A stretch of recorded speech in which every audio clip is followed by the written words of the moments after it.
Hi,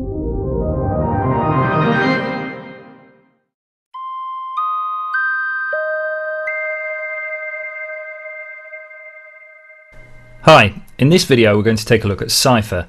Cypher is the big daddy of the three synths. It's a 3 oscillator monster with 2 multi-mode filters, 2 wave shapers, 2 LFOs, 3 envelopes, and it's capable of frequency modulation, wave shape modulation and ring modulation.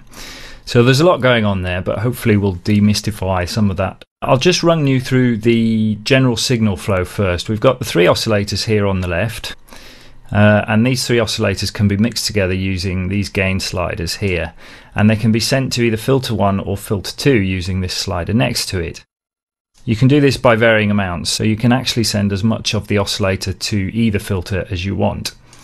Now, attached to each filter is a wave shaper, so this is shaper 1 and this goes into filter 1, unless I have this post button enabled here, which means that the shaper will actually be after the filter.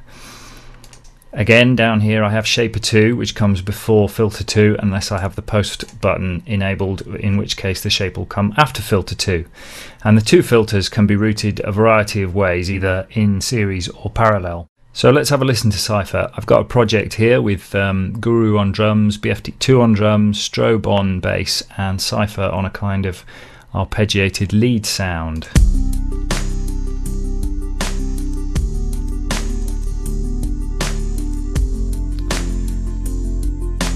Currently Cypher's just playing a triangle waveform from oscillator 2. We can mix in some other oscillators using these gain sliders here.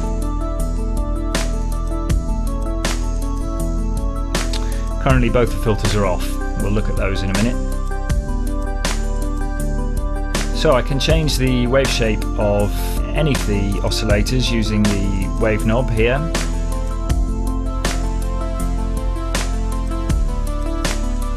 And that morphs smoothly between a triangle, sawtooth and a pulse waveform.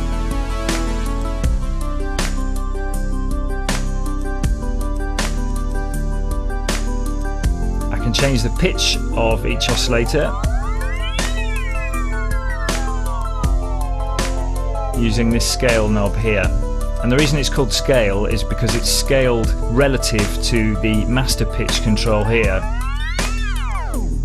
which controls all the oscillator's pitches. Oscillator 2 here is capable of frequency modulation via this knob here.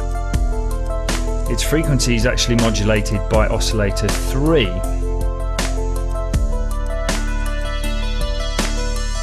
It's quite a classic sound.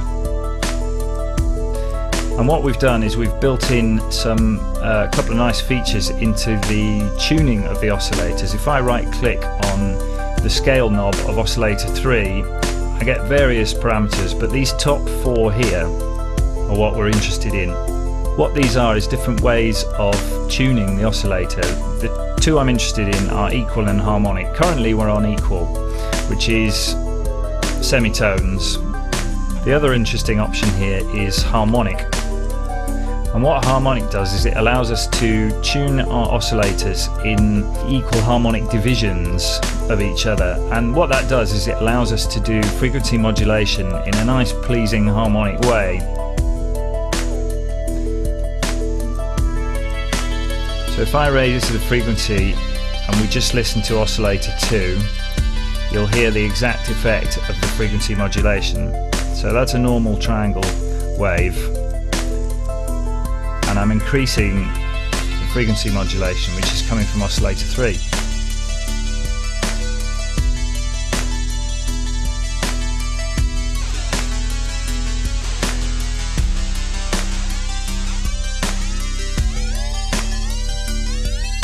So as I change the frequency of oscillator 3, because I'm using the harmonic option, I'm only getting nice musical frequency modulation.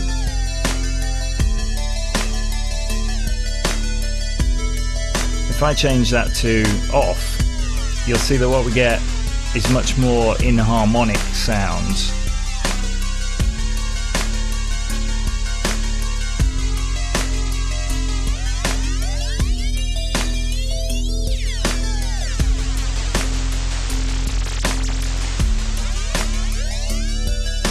So there's two nice options there for frequency modulation.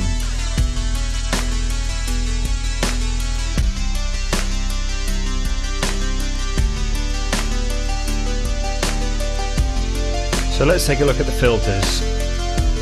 If I enable filter 1, you hear it instantly coming into play there.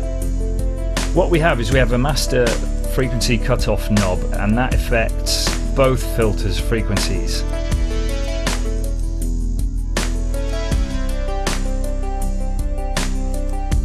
For each filter we have a scale knob here, which allows us to either add or subtract frequencies from the master cutoff value. So what that means is I can have, say, a low pass filter on filter 1, and I can change the mode of filter 2 to be a high pass, change the scale of that, which is only changing the frequency cutoff of the high pass filter. And what we've effectively got there, and you can see it in the visualizer, is a band pass, because we've got a high pass and a low pass together in series. We can change the resonance of each filter separately.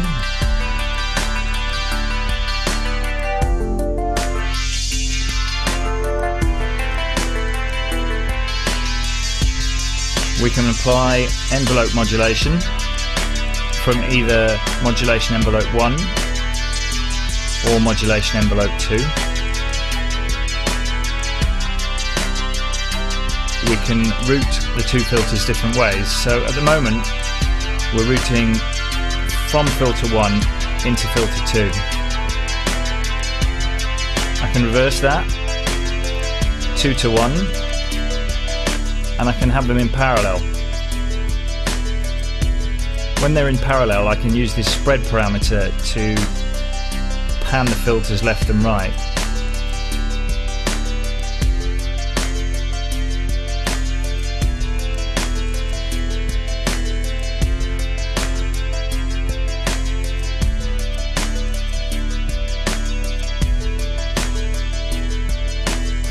And let's just take a quick look at the shapers. I'm going to put this back in series mode.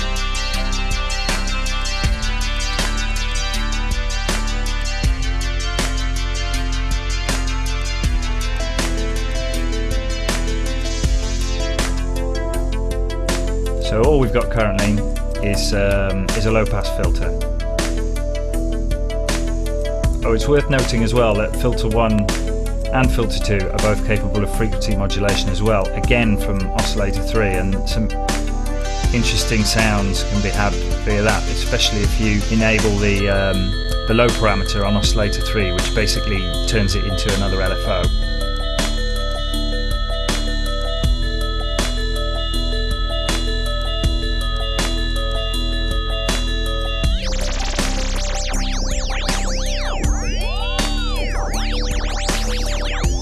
What's happening here is when I've got low enabled, the beat parameter becomes the tuning of this oscillator.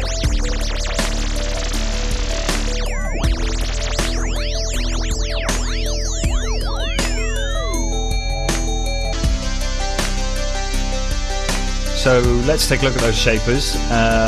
Currently we've got filter 1 enabled, so if I enable shaper 1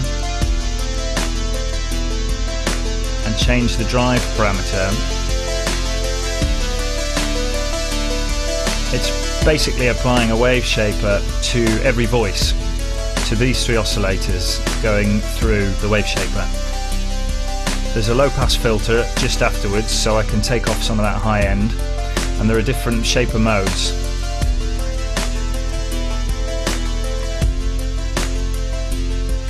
And I can put this wave shaper either pre or post filter, depending on my needs.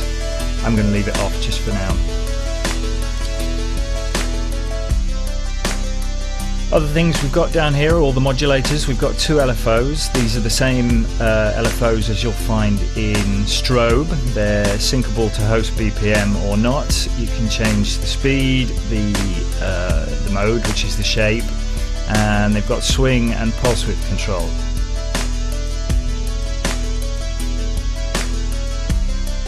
We've got modulation envelopes, which again are the same as you can find in strobe, with BPM sync, you can loop the envelopes, and you can turn them from logarithmic to linear. And there's 2 of each of those, so there's plenty of modulation capability. And that, in a nutshell, is Cypher.